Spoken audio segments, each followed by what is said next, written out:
Il-korruzzjoni hija taxxa li nħallsu għaliha mingħajr ma nieħdu xejn lura għal Joseph Muscat f'Raħal Ġdid.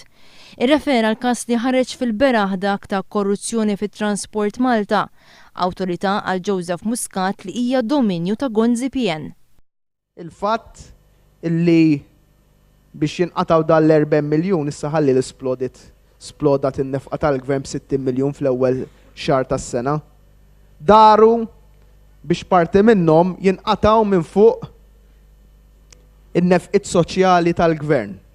1,400,000 mhux hekk naqtawhom minn dawk li l-iktar illi ma jistgħux jitkellmu. Il-korruzzjoni f'Transport Malta kienet tammont tal kważi terz ta' dan l-ammont.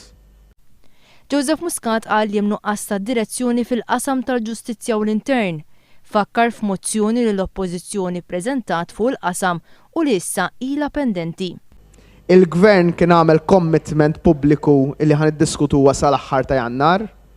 Issa dak il-commitment skada b'xahar u nistennew li nhar it-tnejn il-gvern jgħidilna meta ħan iddiskutu s-sitwazzjoni f'dawn l-oqsma.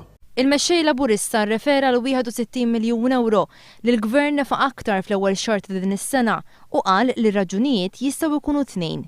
Jew biex Lorenz Gonzi laħaq il-miri tad-deficit billi pospona kontijiet għal din is-sena, jew għax f'Jannar beda jberra li jista' jkun hemm elezzjoni bikrija. Joseph Muscat qal li anki l-Kummissjoni Ewropea isset tgħid li pajjiżna għandu inċertezza li qed tagħmel ħsara lill-ekonomija ta' pajjiżna. Il-mexxej Laburista qal li f'dan ix-xahar u nofs Gonzi m'għamel xejn biex inaqqas din l-inċertezza.